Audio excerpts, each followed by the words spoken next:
നമസ്കാരം. Dietitian grade 2 digestive സിസ്റ്റത്തിന്റെ മൂന്നാമത്തെ പാർട്ടിലേക്ക് എല്ലാവർക്കും സ്വാഗതം. ഞാൻ പത്മശ്രീ രാധാകൃഷ്ണൻ. നിങ്ങൾക്ക് എല്ലാവർക്കും അറിയാം ഡൈജസ്റ്റീവ് സിസ്റ്റം ഏറ്റവും സിമ്പിൾ ആയിട്ടുള്ള സിസ്റ്റമാണ് ഡൈജസ്റ്റീവ് സിസ്റ്റം. നമ്മൾ രണ്ട് പാർട്ടായിട്ടാണ് പഠിക്കുന്നത്. ഒന്ന് എലിമെന്ററി കനാലിന്റെ ഓർഗൻസ്, രണ്ട് ആക്സറി ഡൈജസ്റ്റീവ് സിസ്റ്റത്തിന്റെ പാർട്സ്. നമ്മൾ എവിടെ വരെ എത്തി? മൗത്തിന്റെ ഭാഗം വരെ എത്തിയതല്ലേ?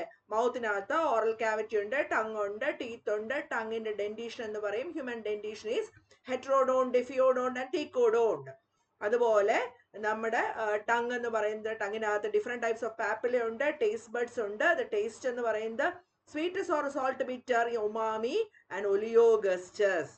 അപ്പൊ ഇത്രയും നമ്മൾ പഠിച്ചു. ഇനി അടുത്ത ഭാഗം ഏതാ? മൗത്ത് കഴിഞ്ഞ അടുത്ത ഭാഗം ഏതാണ്? നമുക്ക് നോക്കാം. ക്ലാസ്സിലേക്ക് കടക്കാം. ഫാരിങ്സ് ഉണ്ടല്ലോ, ഫാരിങ്സ് കണ്ടല്ലോ അല്ലെ? ഫാരിങ്സ് എന്ന് പറഞ്ഞാൽ oral cavity open into the pharynx. Oral cavity open ചെയ്യുന്നത് ഫാരിങ്സിലോട്ടാണ്. Pharynx is the common pathway for both food and air. Food പോകുന്ന വഴിയും ഫാരിങ്സ് ആണ്, അതുപോലെ തന്നെ എയർ പോകുന്ന വഴിയും ഫാരിങ്സ് ആണ്. നമുക്കറിയാം ഫുഡും എയറും ഒക്കെ പോകുന്ന വഴി ഫാരിങ്സ് ആണെന്നല്ലേ? അപ്പൊ pharynx is the common pathway for both food and air. നമ്മൾ നമ്മുടെ സൗകര്യത്തിന് വേണ്ടി നേസോ ഫാരിങ്സ്, ഫുഡ് പോകുന്ന സമയത്ത് ഓറോ ഫാരിങ്സ്, എയർ പോകുന്ന സമയത്ത് നേസോ ഫാരിങ്സ് എന്നൊക്കെ പറയും.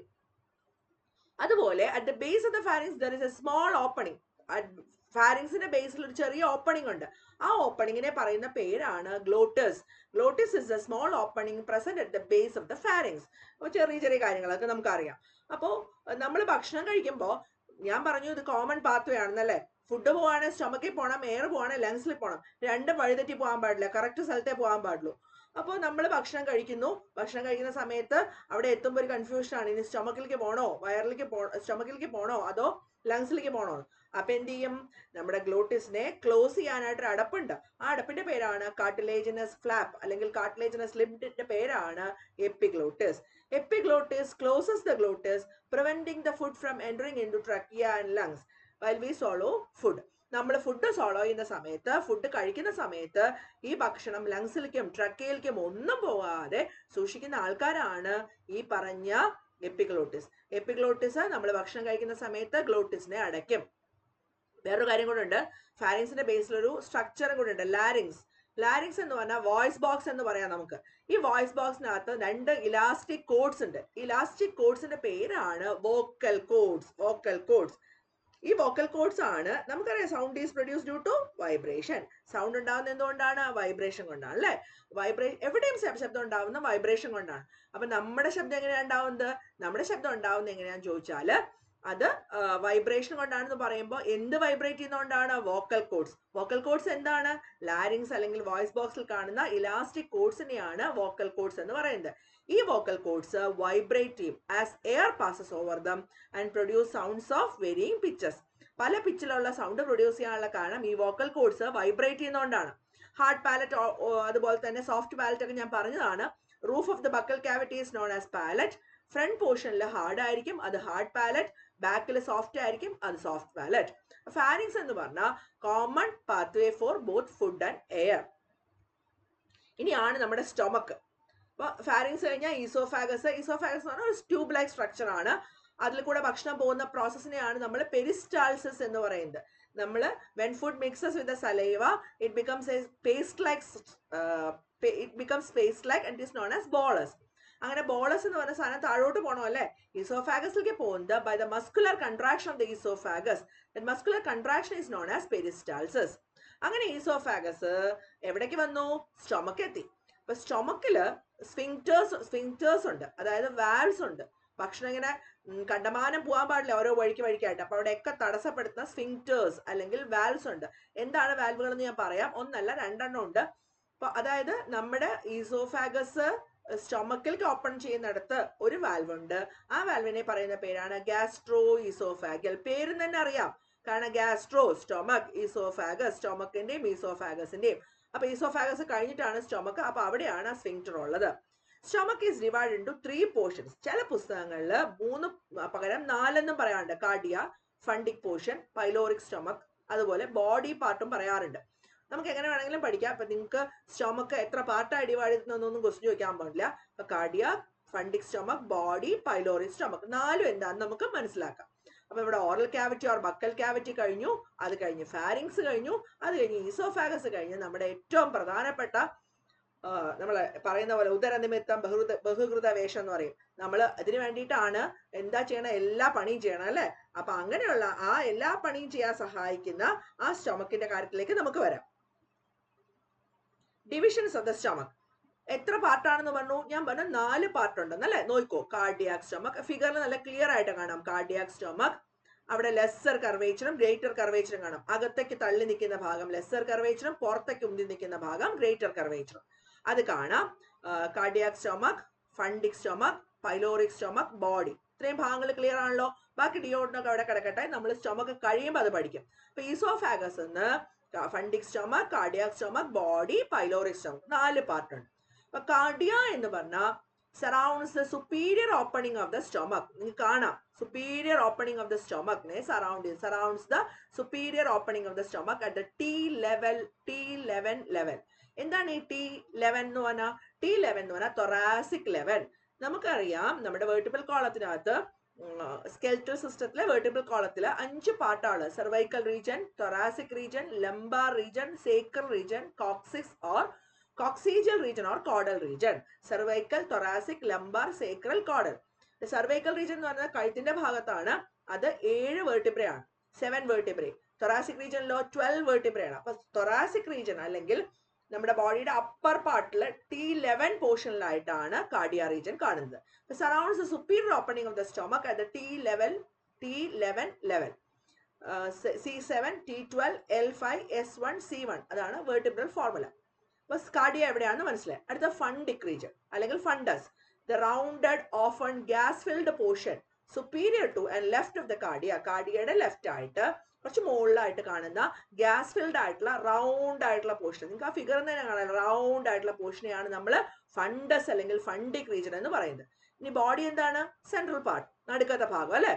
പൈലോറിക് സ്റ്റൊമക്, ഈ പൈലോറിക് സ്റ്റൊമക് ആണ് എവിടേക്ക് തുറക്കുന്നത്? ഇനി അടുത്ത പാർട്ട് എന്താ? സ്മോൾ ഇൻഡസ്റ്റൈൻ ആണ്. അപ്പൊ pyloric region of the stomach opens in the small intestine. Small ഇൻഡസ്റ്റൈന്റെ ഫസ്റ്റ് പാർട്ടിനെ നമ്മൾ എന്ത് പറയും? ഡിയോഡിനം എന്ന് പറയും അല്ലെ, ഡിയോഡിനം. അപ്പൊ പൈലോറിക് റീജിയൻ അല്ലെങ്കിൽ pyloric stomach connects stomach to the duodenum. It is divided into pyloric antrum, pyloric canal and pyloric sphincter. Pyloric antrum കണ്ടോ, കുറച്ച് വീർത്തൊരു ഭാഗം. അത് കഴിഞ്ഞാൽ പൈലോറിക് കനാൽ കഴിഞ്ഞാൽ നേരെ നമ്മൾ ഓപ്പൺ ചെയ്യുന്നത് ഡിയോഡിനം അല്ലെങ്കിൽ സ്മോൾ ഇൻഡസ്റ്റൈൻ്റെ ഫസ്റ്റ് പാർട്ടാണ്. സ്മോൾ ഇൻഡസ്റ്റൈൻ്റെ ഫസ്റ്റ് പാർട്ടിനെയാണ് നമ്മൾ ഡിയോഡിനം എന്ന് പറയുന്നത് അല്ലെ. ഇവിടെ അടുത്ത സ്ഫിങ്ക്ടർ വന്നു. നമ്മൾ നേരത്തെ ഗ്യാസ്ട്രോ ഈസോഫാഗൽ സ്ഫിങ്ക്ടർ പറഞ്ഞ പോലെ ഇവിടുത്തെ അടുത്ത സ്ഫിങ്ക്ടർ വന്നു പൈലോറിക് സ്ഫിങ്ക്ടർ. പൈലോറിക് റീജൻ ഡിയോഡിനത്തിലേക്ക് തുറക്കുന്നിടത്തുള്ള സ്ഫിങ്ക്ടറിനെ പറയുന്ന പേരാണ് pyloric sphincter. Sphincters of the stomach. ഇനി എവിടെയൊക്കെയാണ് സ്ഫിങ്ക്ടേഴ്സ് നോക്കാം. There are 2 sphincters of the stomach. Already ഞാൻ പറഞ്ഞു. Locate at each orifice. ഒന്നാമത്തെ orifice എവിടെയാണ്? നമ്മുടെ ഈസോഫാഗസ് സ്റ്റൊമക്കിലേക്ക് തുറക്കുന്നിടത്ത്. രണ്ടാമത്തെ എവിടെയാണ്? നമ്മുടെ സ്റ്റൊമക്ക് ഡിയോഡിനത്തിലേക്ക് തുറക്കുന്നിടത്ത് അല്ലെങ്കിൽ സ്മോൾ ഇൻഡസ്റ്റൈനിലേക്ക് തുറക്കുന്നിടത്ത്. They control the, ഒരാൾ തുടക്കത്തിൽ ഒരാൾ അവസാനത്തിൽ. They control the passage of material entering and exiting the stomach. സ്റ്റൊമക്കിലേക്കുള്ള എൻട്രിയും എക്സിറ്റും കൺട്രോൾ ചെയ്യുന്ന ആൾക്കാരാണ് ഈ സ്ഫിങ്ക്ടേഴ്സ്. ഒന്ന് ഇൻഫീരിയർ ഈസോഫാഗൽ സ്ഫിങ്ക്ടർ. ഇൻഫീരിയർ ഈസോഫാഗൽ ഒരു സ്ഫിങ്ക്ടർ ആണ്, ഗ്യാസ്ട്രോ ഈസോഫാഗൽ സ്ഫിങ്ക്ടർ. അതിന് നമുക്ക് രണ്ടായിട്ട് പറയുന്നു മാത്രം. Inferior oesophageal sphincter, the esophagus passes through the diaphragm through the esophageal hiatus at the level of T10. It descends a short distance to the inferior esophageal sphincter at the T11 level, which mark the transition point between the esophagus and the stomach. ഇവിടെ നമുക്ക് മനസ്സിലാക്കാനുള്ളത് oesophagus ഡയഫ്രത്തിൽ കൂടെ pass ചെയ്യുന്നത് through oesophageal hiatus. എന്താണ് oesophageal hiatus എന്ന് പറയുന്നത്? Oesophageal hiatus എന്ന് പറയുന്നത് ഡയഫ്രത്തിലെ opening ആണ്. Opening in the diaphragm through which the oesophagus and Vegas nerve pass. Vagus nerve എന്ന് പറയുന്നത് 10ാമത്തെ ക്രേനിയൽ നെർവ് ആണ്. ആ 10ാമത്തെ ക്രേനിയൽ നെർവും നമ്മുടെ ഈസോഫാഗസും പാസ് ചെയ്യുന്ന ഡയഫ്രത്തിൽ ഒരു സ്മോൾ ഓപ്പണിംഗ് ആണ് നമ്മുടെ oesophageal hiatus. Esophagus passes through the diaphragm through the esophageal hiatus at the level of T10. Thoracic vertebra 10ാമത്തെ. It descends a short distance to the inferior esophageal sphincter at the T11 level. Okay, T11 level. അത് കഴിഞ്ഞാൽ which mark the transition point between esophagus and stomach. അവിടെ എത്തി esophagus and stomachന്റെ അവിടെ ആ ബോർഡറിലെത്തി. It allows the food pass through the cardiac orifice and into the stomach, and no, it is not under voluntary control. അത് ഓർത്തോളാം, it is not under voluntary control. അപ്പൊ സ്ഫിങ്ക്ടേഴ്സില് ഒന്ന് inferior esophageal sphincter. അടുത്ത് നമുക്ക് pyloric sphincter എന്ന് പറയാം. എന്താണ് ഈ pyloric സ്ഫിങ്ക്ടർ? നമ്മൾ ഓൾറെഡി പറഞ്ഞതാണ് പൈലോറിക് സ്ഫിങ്ക്ടർ അല്ലെ. പൈലോറസും ഡിയോഡനത്തിന്റെയും ഇടയിൽ കാണുന്ന സ്ഫിങ്ക്ടർ ആണ് പൈലോറിക് സ്ഫിങ്ക്ടർ. അപ്പൊ നമ്മുടെ ഭക്ഷണം പുറത്തേക്ക് പോവാണ്. എവിടേക്കാ പോണത്? ഭക്ഷണം പോണത് ഇൻഡസ്റ്റൈനിലേക്കാണ്, ഡിയോഡനത്തിലേക്കാണ്. അപ്പൊ എക്സിറ്റ് ആണ്. അപ്പൊ എക്സിറ്റിനെ കൺട്രോൾ ചെയ്യുന്ന ആളാണ് ഈ പൈലോറിക് സ്ഫിങ്ക്ടർ എന്ന് പറയുന്നത്. അപ്പോഴേക്കും ഫുഡ് എന്തായി? കൈമായി. എങ്ങനെയാ കൈമായത്? നമ്മൾ ബോളസ് ആയി, സലൈവയായിട്ട് മിക്സ് ചെയ്ത ബോളസ് നമ്മൾ താഴോട്ട് ഉരുട്ടി വിട്ടു, ഡെഗ്ലൂട്ടിഷൻ സ്വാളോയിങ് ചെയ്തു. അത് പെരിസ്റ്റാൾസിസ് വഴി ഈസോഫാഗസ് വഴി നമ്മുടെ സ്റ്റൊമക്കിലെത്തി. സ്റ്റൊമക്കിലെത്തിയപ്പോ സ്റ്റൊമക് വാൾസിന്റെ ചേർണിങ് മൂവ്മെന്റ് ഉണ്ട്. കടയുക എന്ന് പറയില്ലേ ഭക്ഷണത്തിനെ, അങ്ങനെ ഭക്ഷണത്തിനെ കടഞ്ഞെടുത്ത് അതിങ്ങനെ കൈമ പരുവത്തിലാക്കും. ആ പരുവത്തിൽ ഗാസ്ട്രിക് ആസിഡിന്റെ അല്ലെങ്കിൽ ഗാസ്ട്രിക് ജ്യൂസ് മിക്സ് ചെയ്തിട്ട് അത് കൈമാക്കിയിട്ട് വരും. In contrast to the inferior oesophageal sphincter, this is an anatomical sphincter. Pyloric sphincter എന്ന് പറയുന്നത് ഈസോഫാഗൽ സ്ഫിങ്ക്ടർ പോലെ അല്ല. പൈലോറിക് സ്ഫിങ്ക്ടർ അനാറ്റമിക്കൽ സ്ഫിങ്ക്ടർ ആണ്.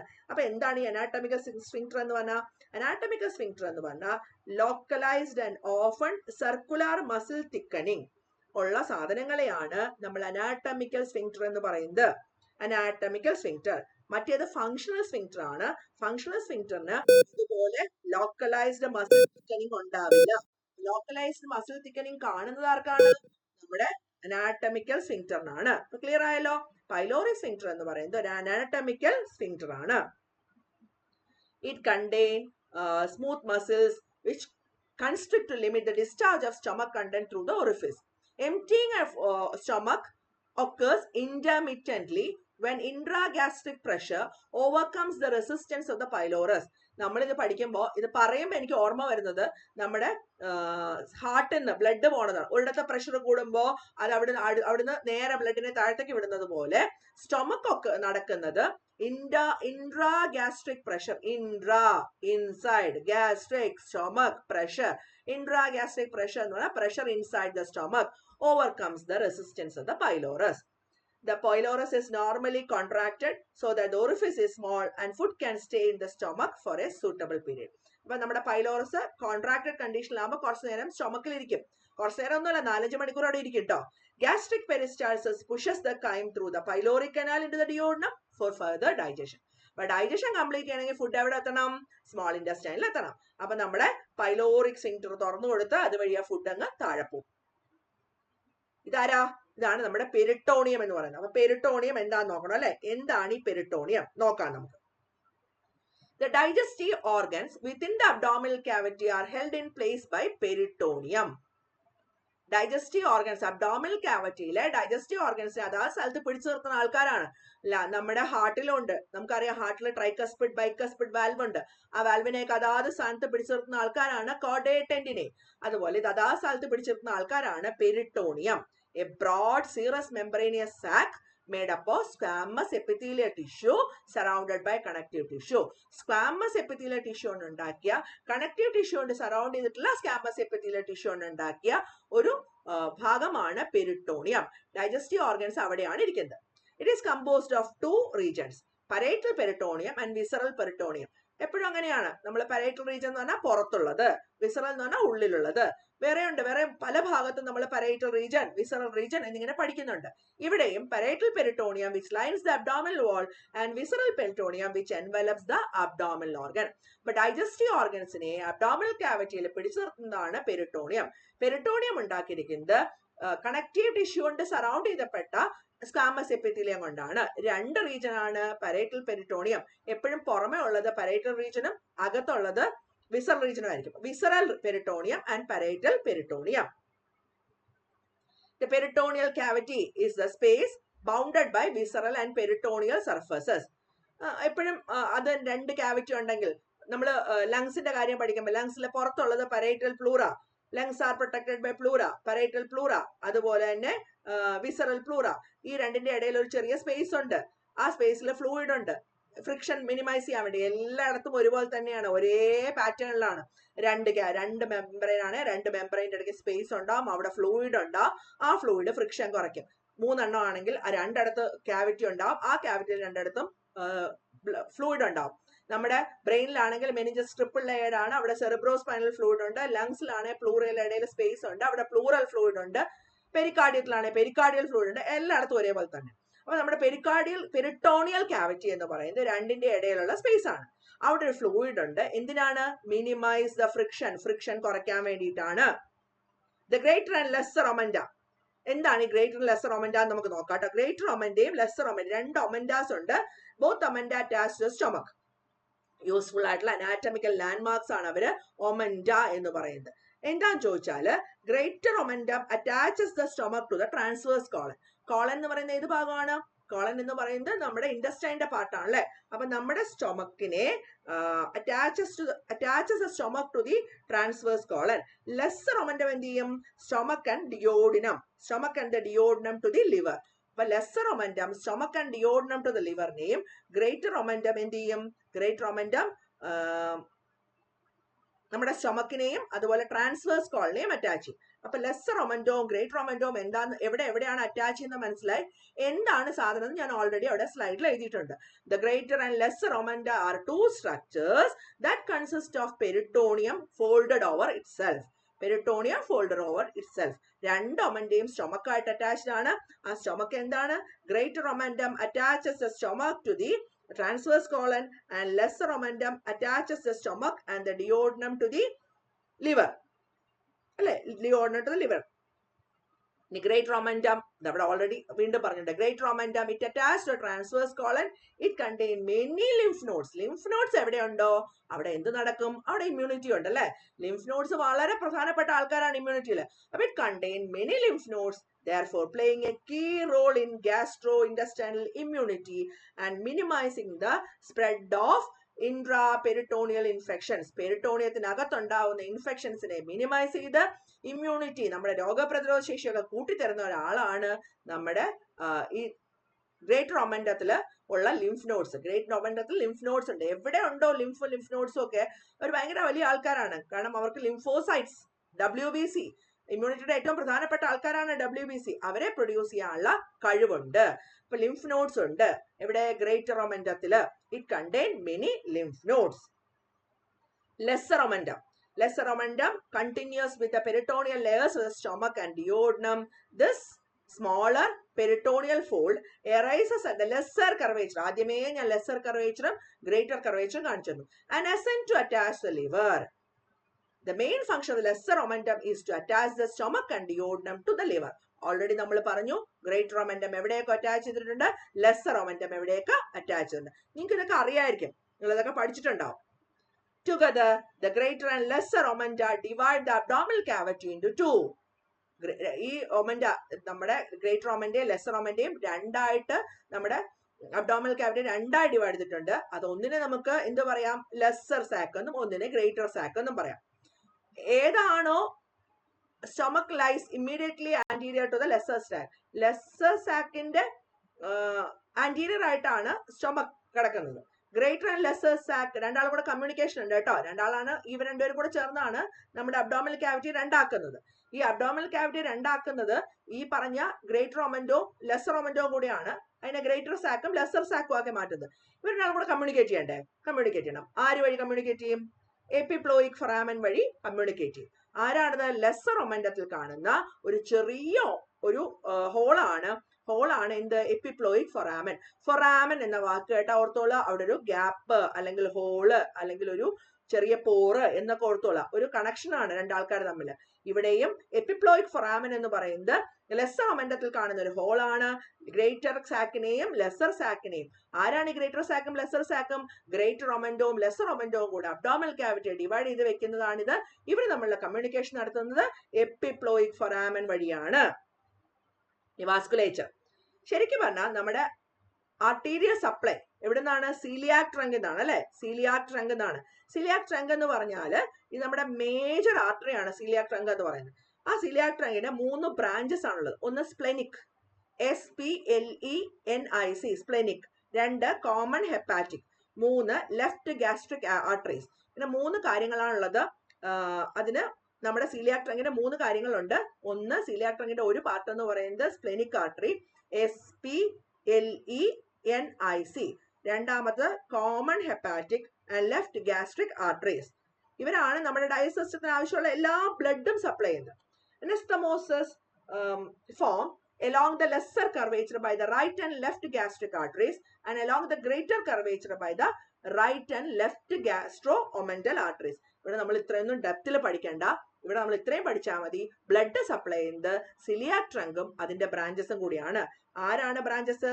മൂന്ന് മെയിൻ ആയിട്ടുള്ള ആൾക്കാരാണുള്ളത്. സ്പ്ലെനിക്, അതുപോലെ തന്നെ കോമൺ ഹെപ്പാറ്റിക്, അതുപോലെ left gastric arteries. Right gastric, left gastric ഒക്കെ എന്താ നോക്കാം കേട്ടോ. Branch of the hepatic artery. Right gastric എന്താണെന്ന് പറയുന്നത് branch of the hepatic artery which arises from the common hepatic artery. Hepatic is a term associated with liver, അല്ലെ? ലിവറിൽ നിന്ന് common hepatic artery arise ചെയ്യുന്ന ഒരു ഒന്നാണ് റൈറ്റ് ഗ്യാസ്ട്രിക്. ലെഫ്റ്റ് ഗ്യാസ്ട്രിക്കോ coeliac trunk എന്ന്. അതുകൊണ്ടാണ് ഞാൻ പറഞ്ഞത് ലെഫ്റ്റ് ഗ്യാസ്ട്രിക് എന്ന് പറയുന്നത് സിലിയാക് ട്രങ്കിന്റെ ബ്രാഞ്ച് ആണ്. റൈറ്റ് ഗ്യാസ്ട്രിക്കിനെ ഞാൻ പറഞ്ഞില്ലല്ലോ, ഇല്ല. ലെഫ്റ്റ് ഗ്യാസ്ട്രിക് ആണ് ഇതിന്റെ ബ്രാഞ്ച് കേട്ടോ. arises directly from the celiac trunk. Right gastroomental എന്ന് പറഞ്ഞാല് terminal branch of the gastroduodenal artery which arises from the common hepatic artery. നമ്മുടെ റൈറ്റ് ഗ്യാസ്ട്രിക്കും റൈറ്റ് ഗ്യാസ്ട്രോമെന്റലും അറൈസ് ചെയ്യുന്നത് കോമൺ ഹെപ്പാറ്റിക് ആർട്ടറി എന്നാണ്. ഓക്കെ, ഗാസ്ട്രോഡിയോഡനൽ ആർട്ടറിയുടെ ഒരു terminal branch ആണ് right gastroomental എന്ന് പറയുന്നത്. Splenic artery. Splenic artery എന്താണ്? അതും നമ്മുടെ ബ്രാഞ്ച് ആണ് അല്ലെ? സിലിയാക് ട്രങ്കിന്റെ അല്ലെങ്കിൽ സിലിയാക് ആർട്ടറിയുടെ ബ്രാഞ്ച് ആണ്. A branch of the splenic artery which arises from the celiac trunk, that is left gastro-omental. The veins of the stomach run parallel to the arteries. The right and left gastric veins drain into the hepatic portal vein. Artery കഴിഞ്ഞാൽ vein ആയി. Hepatic portal vein. Hepatic portal system. നമുക്കറിയാം hepatic portal system എന്താണെന്ന് അറിയാലോ. ഒരു portal system ആണത്. ഒരു subway എന്നൊക്കെ നമുക്ക് വേണമെങ്കിൽ പറയാം ഈ പോർട്ടൽ സിസ്റ്റത്തിനെ. Hepatic portal vein അല്ലെങ്കിൽ hepatic portal system. നമ്മുടെ എന്താ അതിന് പറയാ, പോർട്ടൽ സിസ്റ്റം എന്ന് പറഞ്ഞാല് a blood vessel that carries blood carry ചെയ്യുന്ന ഒരു ബ്ലഡ് വെസൽ ആണ് to the liver from the intestine. ഇൻഡസ്റ്റൈനിൽ നിന്ന് to the liver from the intestine. ഇൻഡസ്റ്റൈനിൽ നിന്ന് ലിവറിലേക്ക്. അതുകൊണ്ടാണ് അതിന് ഹെപ്പാറ്റിക് എന്ന് പേര് വന്നത്. ഇൻഡസ്റ്റൈനിൽ നിന്ന് ലിവറിലേക്ക്, അതുപോലെ സ്പ്ലീൻ, പാൻക്രിയാസ്, ഗോൾ ബ്ലാഡർ, ഇങ്ങനത്തെ സ്ഥലത്തു നിന്നൊക്കെ എവിടേക്ക് കൊണ്ടുപോകുന്നതാണ്? Blood to the liver. ലിവറിലേക്ക് കൊണ്ടുപോകുന്നതുകൊണ്ടാണ് അതിന് നമ്മൾ ഹെപ്പാറ്റിക് എന്ന പേര് കൊടുത്തത്. അപ്പോൾ ലിവറിലേക്ക് blood vessel that carry blood to the liver from the intestine, spleen, pancreas, gall bladder. ഇതിന് പറയുന്നത് പോർട്ടൽ വെയിൻ എന്നും പറയാറുണ്ട്, ഹെപ്പാറ്റിക് പോർട്ടൽ വെയിനെ. അപ്പൊ വെയിന്റെ കാര്യത്തില് ഹെപ്പാറ്റിക് പോർട്ടൽ വെയിൻ ആണ്. ഇനി അടുത്താണ് ഇന്നർവേഷൻസ്. അത് നമ്മൾ പഠിക്കണം. ഇന്നർവേഷൻ എന്ന് പറഞ്ഞാൽ എവിടുന്നാണ്? Autonomic nervous system. നമുക്കറിയാം നമ്മുടെ നെർവസ് സിസ്റ്റത്തെ മൂന്നായി ഡിവൈഡ് ചെയ്തിട്ടുണ്ട്. Central nervous system, peripheral nervous system, autonomic nervous system.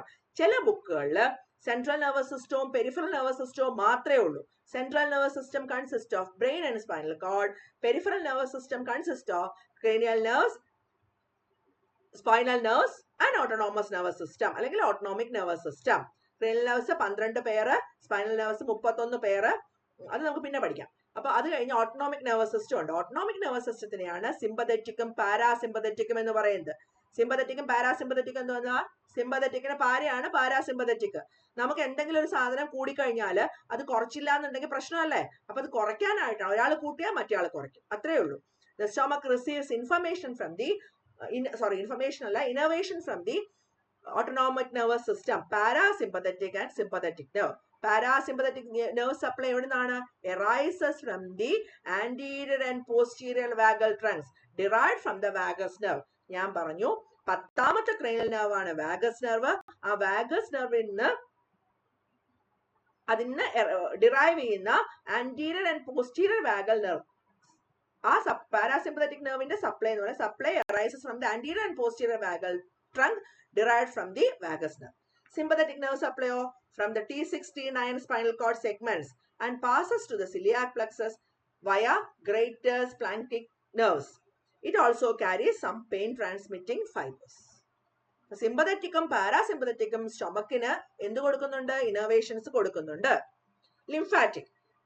lymph vessels എവിടുന്നാണ്? The gastric lymphatic vessels travels with arteries along the greater and lesser curvatures of the stomach. അപ്പോൾ നമ്മുടെ lymphatic vessel blood പോലെ തന്നെ പ്രധാനപ്പെട്ട ഒരു സാധനമാണ് അല്ലേ? ഗ്യാസ്ട്രിക് ലിംഫാറ്റിക് വെസല് നമ്മുടെ ആർട്ടറിയുടെ ഒപ്പം പോകുന്നുണ്ട്. Travel with arteries. Lymph fluid drain into the gastric and gastromental lymph nodes found at the curvatures. അപ്പോൾ lymph fluid drains into the drain ചെയ്യുന്നത് gastric and gastromental lymph nodes ആണ്. എവിടെ? ഈ greater കർവേച്ചറിലും lesser കർവേച്ചറിലും പൊങ്ങി നിൽക്കുന്ന ഭാഗത്തും ഉള്ളിലേക്ക് കുഴിഞ്ഞു നിൽക്കുന്ന ഭാഗത്തും ഒക്കെയുള്ള ലിംഫ് നോഡ്സ്, അവിടെയുള്ള gastric and gastromental lymph nodesലേക്കാണ് lymph fluid drain ചെയ്യുന്നത്. ഇഫറന്റ് ആൻഡ് അഫറന്റ് കേട്ടിട്ടുണ്ടാവും അല്ലെ? ഇഫറന്റ്, afferent അകത്തേക്ക്, ഇഫറന്റ് പുറത്തേക്ക്. Efferent lymphatic vessels from these nodes connect to the celiac lymph nodes located the posterior abdominal wall. പുറത്തേക്ക് പോകുന്ന ആൾക്കാരാണ് efferent എന്ന് പറയുന്നത്. അപ്പൊ ഇഫറന്റ് lymphatic vessels, ഈ lymph nodes എന്നുള്ള ഇഫറന്റ് lymphatic vessels എന്തുമായിട്ട് കണക്റ്റഡ് ആണ്? സിലിയാക് lymph node ആയിട്ട് കണക്റ്റഡ് ആണ്. എവിടെയാണ് coeliac lymph node? Posterior abdominal വാളിലാണ് സിലിയാക് lymph node ഉള്ളത്. നമ്മൾ പഠിച്ചത് ഇന്ന് ഫാരിങ്സിനെ കുറിച്ചും സ്റ്റൊമക്കിനെ കുറിച്ചുമാണ്. കുറച്ച് ഡെപ്തിൽ പോയിട്ടുണ്ട്. ക്ലിയർ ആയിട്ട് മനസ്സിലായിട്ടാന്ന് വിചാരിക്കുന്നു. എല്ലാവരും ക്ലാസ്സുകളിൽ ഒപ്പം തന്നെ പോവുക. ക്ലാസ് കേൾക്കുമ്പോൾ നോട്ട്സ് പ്രിപ്പയർ ചെയ്യുക. ജസ്റ്റ് നിങ്ങളുടേതായ കുറിപ്പുകൾ ഉണ്ടാക്കി വെക്കുക. നമ്മുടെ നോട്ടുകളെ പോലെ ഇഫക്റ്റീവ് ആയിട്ടുള്ള ഒരു നോട്ടും ഉണ്ടാവില്ല. അപ്പൊ നിങ്ങൾ ക്ലാസ് കേൾക്കുന്ന സമയത്ത് ഒപ്പം ക്ലാസ് കേൾക്കുക, ക്ലാസ്സിന്റെ ഒപ്പം തന്നെ പോവുക. വളരെ ലിമിറ്റഡ് ടൈമേ നമ്മുടെ മുമ്പിലുള്ളൂ. നമുക്ക് ആകെ ഒരു ലക്ഷ്യമേ ഉള്ളൂ, ജയിക്കണം. നമുക്ക് റാങ്ക് ലിസ്റ്റിൽ പേര് വേണം. റാങ്ക് ലിസ്റ്റിൽ എവിടെയെങ്കിലും വന്നാൽ പോരാ, ടോപ്പ് റാങ്കിൽ ടോപ്പായിട്ട് തന്നെ വരണം. നിങ്ങൾക്ക് എല്ലാവർക്കും അതിന് സാധിക്കട്ടെ. വീണ്ടും ഒരു ക്ലാസ്സുമായി കാണുന്നവരെ എല്ലാവർക്കും നന്ദി.